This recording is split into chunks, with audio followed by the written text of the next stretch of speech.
মোহনীয় ভঙ্গিতে ঠোঁটে পাইপ ধরা বঙ্গবন্ধুর ছবিটি বিশ্বজুড়ে ছড়িয়ে পড়ে ৭২ সালে লন্ডনে এক সংবাদ সম্মেলনে। বঙ্গবন্ধুর সেই পাইপ পরবর্তীতে ফ্যাশন হয়ে উঠেছিল। অনেকেই তার মতো পাইপ টানার চেষ্টা করতেন, আর সেটা নিয়ে বঙ্গবন্ধু নিজেও হাস্যরস করতেন। তার স্বজন আর প্রতিবেশীদের সাথে কথা বলে এ নিয়ে আরো জানাচ্ছেন মাহবুব শারক।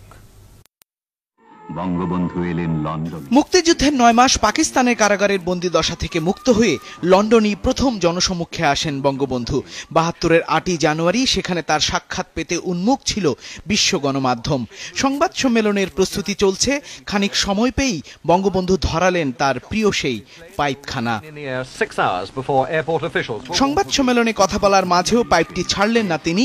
সেখানে পাইপ ধরা বঙ্গবন্ধুর ছবিটি ছড়িয়ে পড়ে বিশ্বজুড়ে।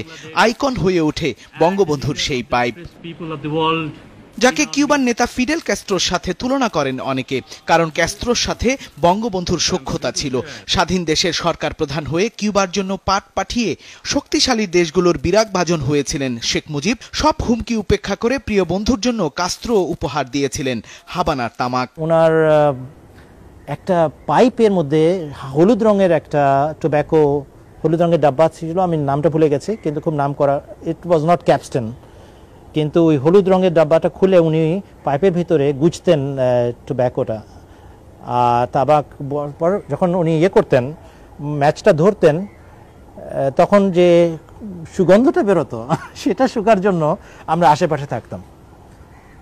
আমি জানি না কাউকে পাইপ খেতে এত ভালো লাগে কিনা, পাইপ খেতে দেখলে, কিন্তু আমার মনে হয় যদি এটা বলি, বঙ্গবন্ধুকে ভীষণ মানাতো পাইপ খাওয়াটা। শেষ সময়ে গোটা 5টি পাইপ ব্যবহার করতেন বঙ্গবন্ধু। এরিন মোরের তামাক ধরা পাইপ বঙ্গবন্ধুকে এক আইকনিক লিডারে পরিণত করেছিল। পরিবারে এ নিয়ে অনুযোগ ছিল কিনা তা জানা না গেলেও স্বজনরা জানালেন, বেগম মুজিব বঙ্গবন্ধুর পাইপগুলো পরিষ্কার রাখতেন। বন্ধু নেতাকর্মীদের মাঝে তার অনুকরণের চেষ্টাও চলত, আর তা নিয়ে বঙ্গবন্ধু করতেন হাস্যরস। আজিজ সাহেব ওই বঙ্গবন্ধুর মতন একটা পাইপ এনে ওইখানে জানলার ধারে বসে টানতেছেন। In the meantime Bangabandhu দোতার থেকে নেমে ওই রুমে দেখে ঢুকছে।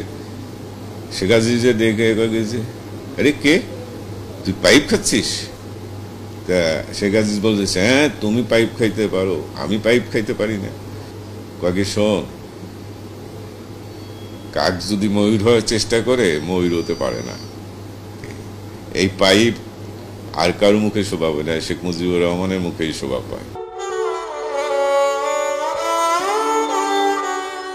৭৫-এর 15ই আগস্ট রাতে গোটা বাড়িতে নারকীয় হত্যাযজ্ঞ চালায় ঘাতকেরা।